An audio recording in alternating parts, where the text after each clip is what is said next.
Transport Fleet 31 is going to go to Dariz. No. Don't go to Dariz. Go to Thameen. Transport Fleet 86 will go to Ungron. And we're going to see about this as our battle strategy. We're going to have one go straight north, claim this planet, and then swoop on down and claim this planet as a choke point, which will be the two things these transport fleets are going to take up. So then right afterwards, this swarm is going to basically burst outward and try to claim as much territory in the middle here as possible, basically splitting the Empire in two. Our hope is to also gain access to and claim their megastructures. They have one here, and they should also have another subset of megastructures here as well. One of those megastructures being a strategic coordination center that I'm going to love to have, because this glorious, glorious megastructure here will give me an additional 15% speed boost, I think stacking on top of all of my forces' current speed boosts. This force will be the slowest going, but once they get there, they can finally basically branch out in what I can only assume the core sector of those forces. We'll basically completely cut off the core sector and launch them into this bottom left-hand side of things where we can go claim as many wormholes as we want. And wow, I had completely forgotten. I had completely missed out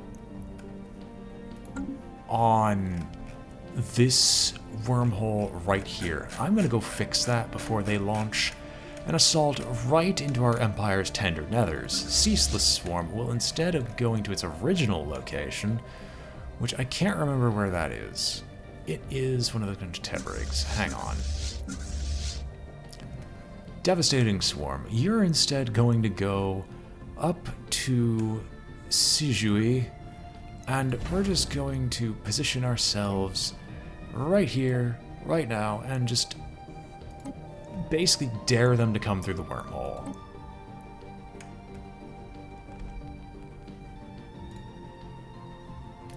And if they don't go through the wormhole, we will in a moment. Because that wormhole is basically perfectly adjacent to where we want to go. We'll be right next to our Mitron Watchers, best friends, by the way. Head north, conquer all this region up till this choke point here, and then basically they'll be completely surrounded with nowhere to go with their fleets. If they try to go anywhere, they'll basically just get destroyed, demolished repeatedly. And we will rejoice because we'll have access to this mining station that's somehow fully in operation but not touched, which is really, really, really strange. I'm fairly certain this is the robot mining station, but I'm not sure.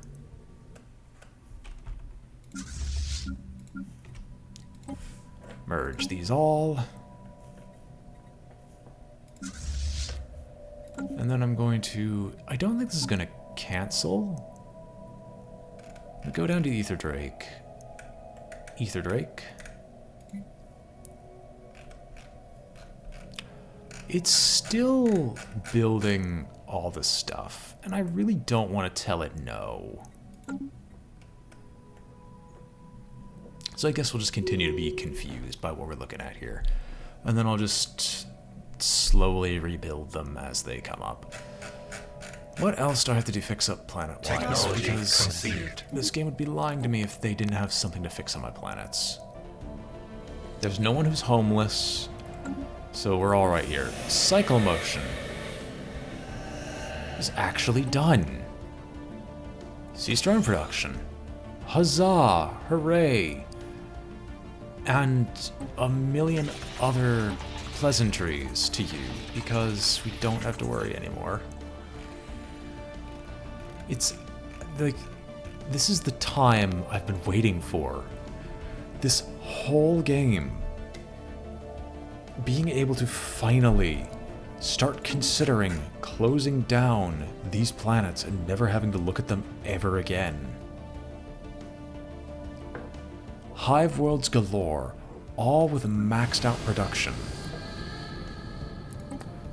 And in case you happen to be wondering, we'll just order these guys to produce another batch of Gene Warrior armies purely to fill out our current generals.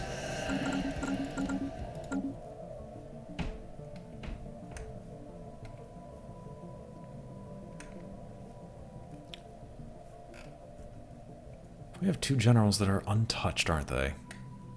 No, we gave them orders. I do remember that. We did give them orders of some description.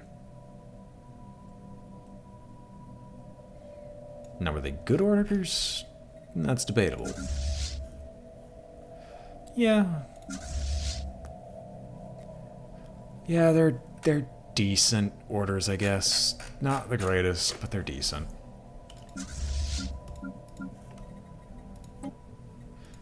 Merge together right now. The ethers rejects.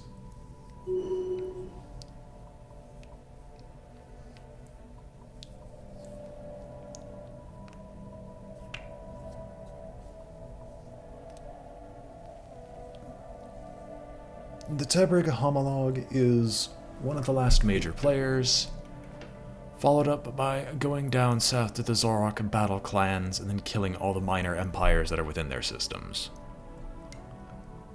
And with that, that would leave, honestly, a pittance and cleanup, and if we get to that point and the final crisis has yet to even show itself, I'm gonna call it, because that's, at this point, this has gone on for so long, and I also have so much extra footage.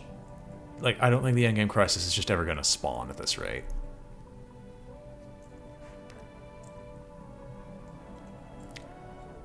I could have, if I colonize the rest of the galaxy, 20,000 pops of nothing but multics. We could effectively turn the galaxy into one giant organism at any time. And even with these guys' ability to boost their own research, they'd never be able to reach out to us, because once all our planets are fully developed, we'd have the equivalent of ludicrous number of ludicrous number of pops, all researching, all producing alloys, doing all these assorted things that they just never be able to. They would just never be able to match. Our construction is complete.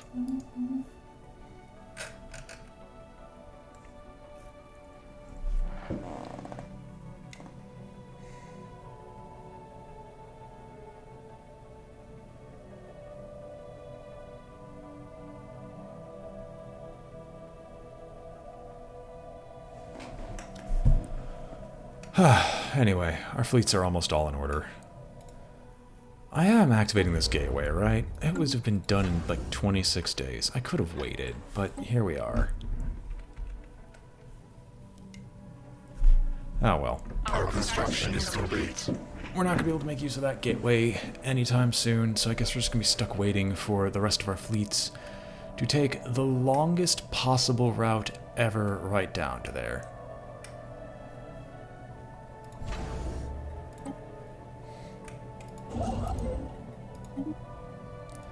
Build a research station. We're going to build a starbase that is directly over Ascension's end, because there's no reason not to. All hail the Ether Drake. The little Drakeling is our best friend. Can I look at the Ether Hatchling? Our scanners can make no sense of this strange vessel. It hurts. Can I make sense of Boomer? Nope. That confirms it. I got 2 Leviathans in my place.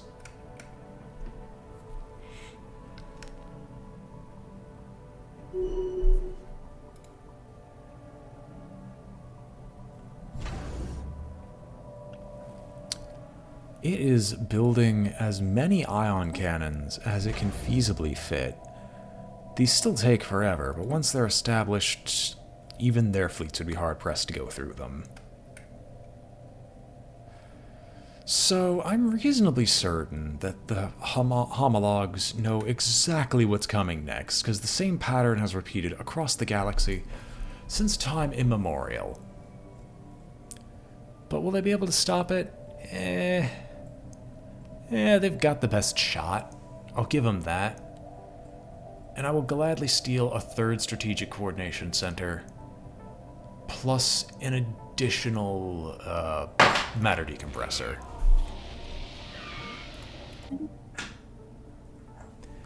Anyway, we are now the proud owner of gateways across literally the entire galaxy.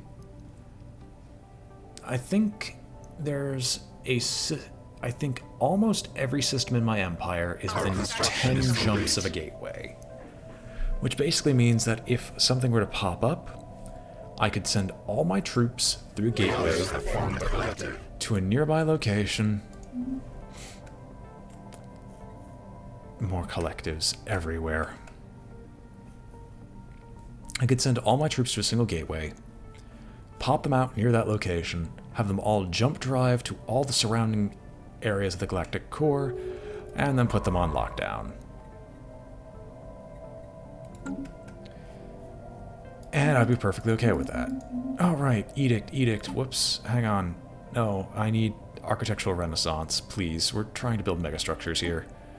And I've just literally forgotten to continue to boost out this interstellar assembly. That's the matter decompressor. Where'd the assembly go? There it is. Home to diplomatic staffers and intelligence operatives in equal parts.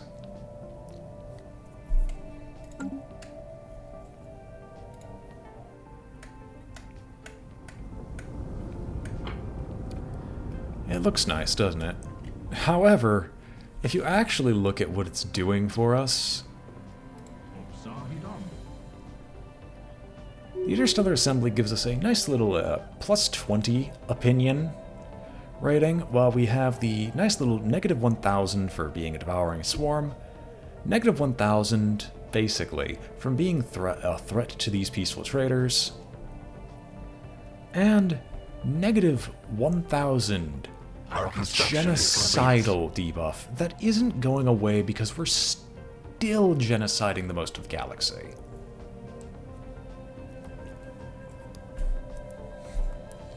And I could declare war on you, and this would probably result in the entire galaxy going to war. Let me take a look. So yeah. So at any point in time, I could press a button and go to war with everything in this galaxy. The problem is, even with all these people put together, the only real danger these guys possess is the fact that these people would be the most annoying things to go to war with. Because I'd have to deal with... I couldn't possibly imagine how many fleets trying to go through my systems at an innumerable number of choke points that they would all try to hit me at, and I would still ignore them.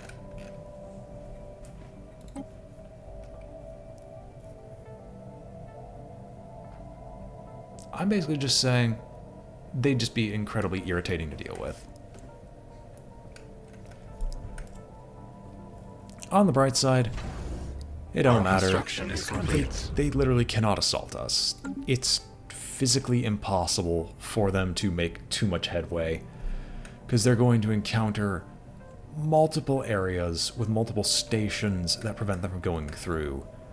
The only real trick... I'm glad I saw that. I completely missed out that they had access to an L gate.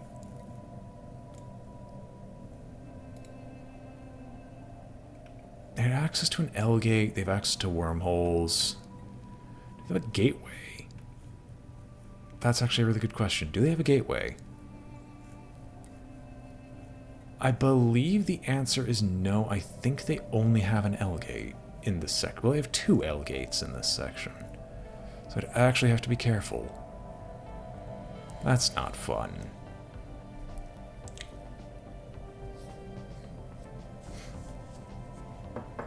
That's not fun. That's not fun at all.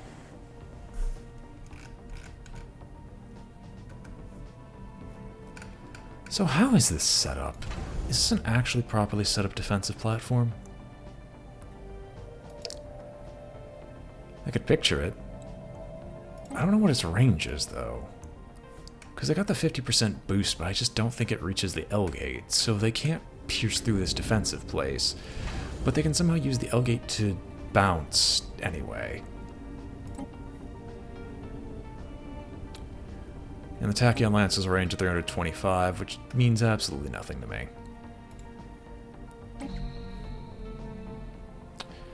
This terraformed Gaia world, or terraformed Tropic world, I could just take it. Oh, again, I should also point out that lore-wise, my species can't lose either.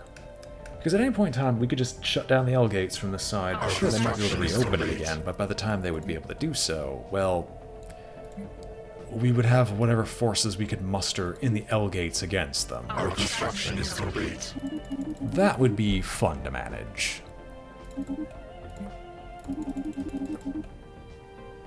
Our construction is complete. Our construction is complete. That's a lot of construction being complete, sir.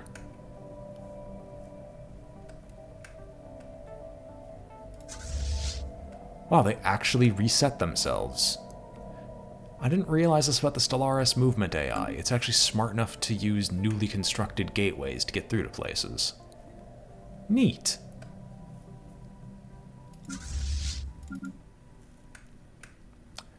I still want to add the Dreadnought to the Devastating Swarm because the game is allowing me to. I really want it to, but it's not going to let me. Because I need one tech. One tech. Just to do so. Used the core. Oh. These are. Oh, that's right. They fixed this bug. These artifacts can be used as the core for powerful building that rivals those of a fallen empire that could create. We now have the ability to build a dimensional fabricator on one of our planets. Ah, baby. So, yes, that's what reverse engineering arcane technology is supposed to be able to do. Is it's supposed to give you the ability to build dimensional fabricators, sky domes, stuff like that on your planets. Things that, in the hands of any sane player, would be insanely overpowered.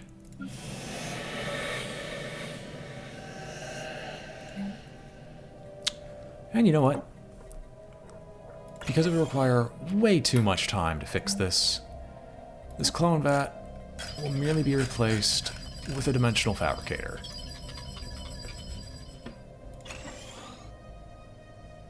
Our construction is complete. Was that instantaneous? Do we have the dimensional fabricator? Hang on, what happened to it? There we go. Alright, well, I didn't realize it was literally instantaneous. Neat. This planet is now officially done, and Lurk's Prime holds our dimensional fabricator, which will help continue to produce supplies for us into an eternity and beyond. So yes, we now are able to build Fallen Empire tech. Hallelujah, and we can use the Rubricator to continue to supply this, which is probably, honestly, the best use that we have of Rubricator tech. Well, this subgroup is finally arriving. They'll be the last of the party. But hey, we are almost there.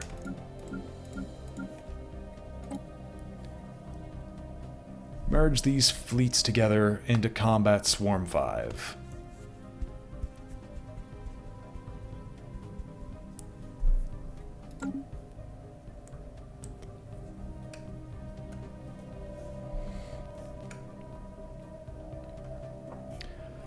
And everyone's waiting for the kill. Oh my gosh, I think even the AI realizes what's going to happen soon and is just setting up defenders already across their empire.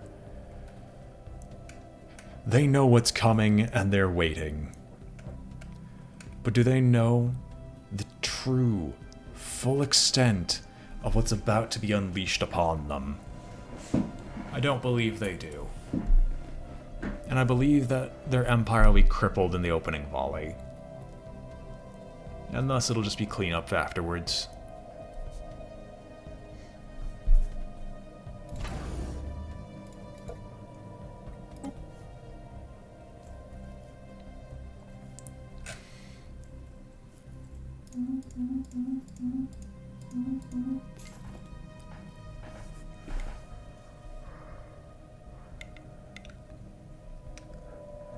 So yes, the true strength of the Rubricator, now that that bug has been fixed, is that the Rubricator can, since it grants you minor artifacts from time to time, and is one of the only sources of infinite minor artifacts that I know of in the game, is that you can use the Rubricator to effectively purchase Fallen Empire structures and place them down, which is honestly a pretty good benefit compared to basically everything else that the game offers, because it can mean infinite strategic resources amongst those that you're already able to harvest.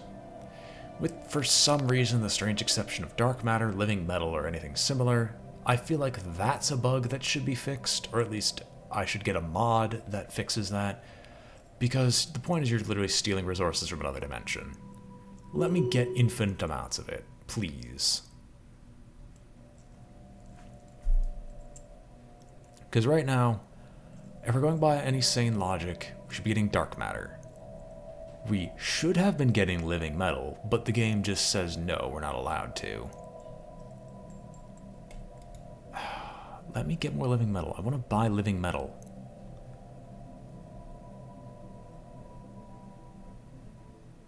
And there's just no way for me to gain nanites, and I'm just kind of weirded out by that. I'm going to guess that's also going to allow me to get things like the Aegis Complex, which is kind of worthless. The Sky Dome, which is amazing because it basically lets me replace housing with more jobs and maintenance drones with more jobs. And so Our on and so construction is forth. complete.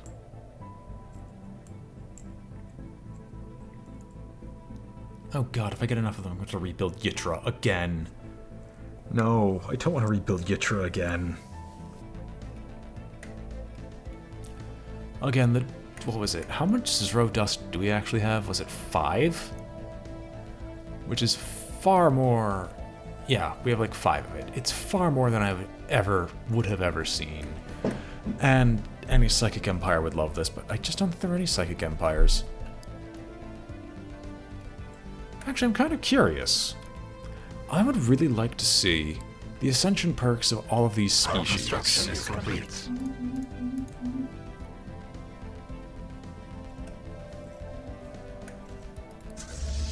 I really, really want to see the ascension perks of all these species. Okay, you're just taking your sweet time. That's fine. Because I know that species can take Psychic Ascension, it's just they rarely do. I saw one that took Robotic Ascension with cyborgs. So I don't think... No, there was a Driven Assimilator, so that's how they got the cyborgs.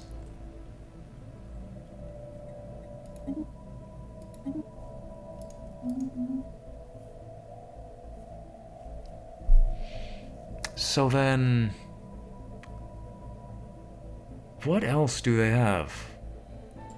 Our construction is complete. I've seen them always take the Megastructures perk, Our construction is which is complete. good, I guess, if they can manage it, but they don't know how to manage planets to begin with, so it's just kind of worthless to Our them. construction is So you'd complete. think they'd program them to take the simple stupid one, which would be Psychics, because that's just simple stupid. There's nothing to micromanage, except, oh, I occasionally spend 10,000 energy credits once every couple of years, or once every year or so, to breach the Shroud, which, even for mid-game, that's not impossible to generate, by a long shot. And so I'm just kind of, I just find it strange.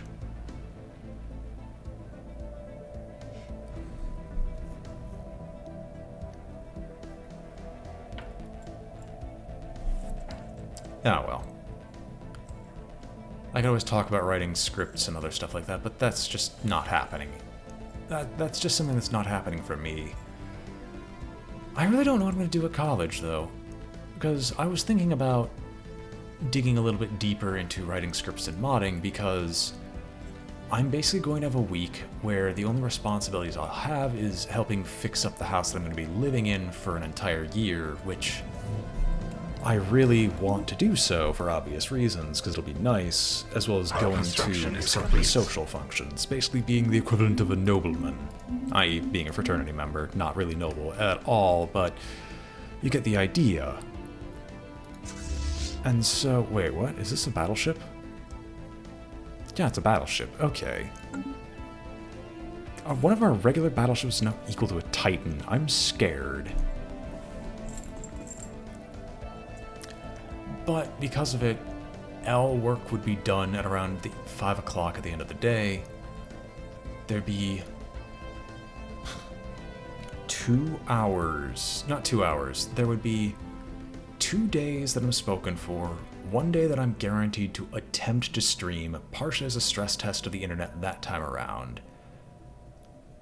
But also to see what else I can pull off, because I need to figure out how to turn off or to reduce the noise of the fan on my computer, or on the laptop itself.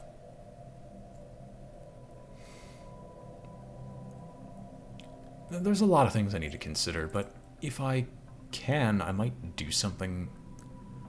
Yeah, because all events would be done. So, on that upcoming Wednesday and Thursday, I basically have nothing to do. Our construction is complete. Because I already know what's going to happen next in the RP. It's just I physically can't run because I'm going to be too busy this Sunday Our as well construction is complete. to actually be able to do so.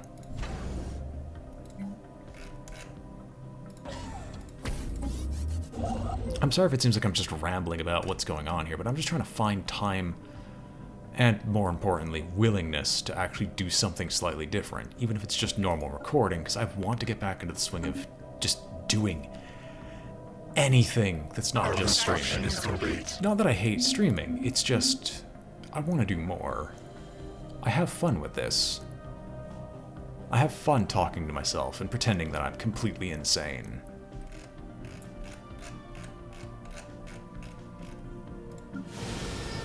Because even I can recognize the streams are a little bit limited because when I stream, I feel that I should complete the series, so to speak. And the problem with the complete the series ideology is that it could leave me with scant little else to be able to do, because if I'm stuck completing a series,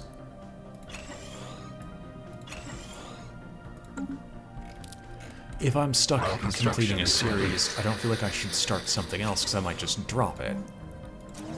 Kind of like how I dropped Darkest Dungeon. I should really put that on hiatus, but it's also that where I just don't seem to maintain the channel as much as I should. Oh well, that's the deep dark fears. I should just get over myself and just move on. Not move on from this, just continue working. Maybe I could also do a much more constructive thing, and I can do a much more constructive thing and make sure I start working towards an internship, because I really, really need one. Anyway, if I check down south, are we there yet? They have just arrived. Okay. Well, ladies and gentlemen, ladies and gentlemen, it is time. The Tebrig homologues, one of the last major forces between us and victory, have had it too good for too long. It is now time for us to declare war, to unleash our fleets upon these people, funny concept, to unleash our war fleets upon these canned goods, wrench them apart, and press onwards. For as we all know, our hunger is eternal and will never be sated. And as long as we live, more work will need to be done. But soon, very soon, there'll be nothing left in this galaxy to stop us, to hold us back. We'll be able to explore to our culinary delight. And so, the assimilators... What?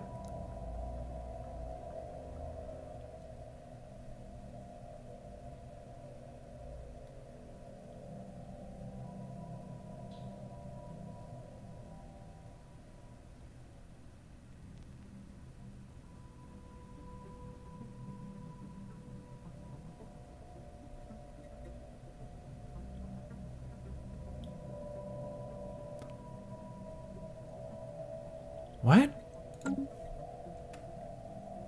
What just happened? Truce? Since when? Alright, I guess we'll just sit here and watch. I'm guessing they were at war, but...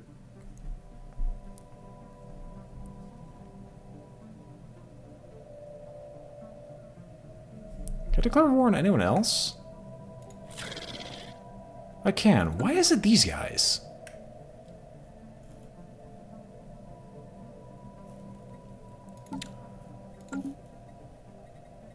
I'm so confused. Member of the Golden Pact. Hold on. Golden Pact, Federation. Our construction is complete. I must have killed someone. Yes, okay. That explains it. So they became allied with the Imperial Suramo Stars, which I had technically declared war on, and as a result, because of this alliance, the protection of that alliance extends to the Tebrid, so they've got a few more years. Admittedly, I'm using this to build up my fleets, so this doesn't actually help them in any meaningful way, except it just slows down the inevitable. I mean, it's not bad per se, but now I've got 4 years where I literally can't attack these guys, so I just have to sit here and wait.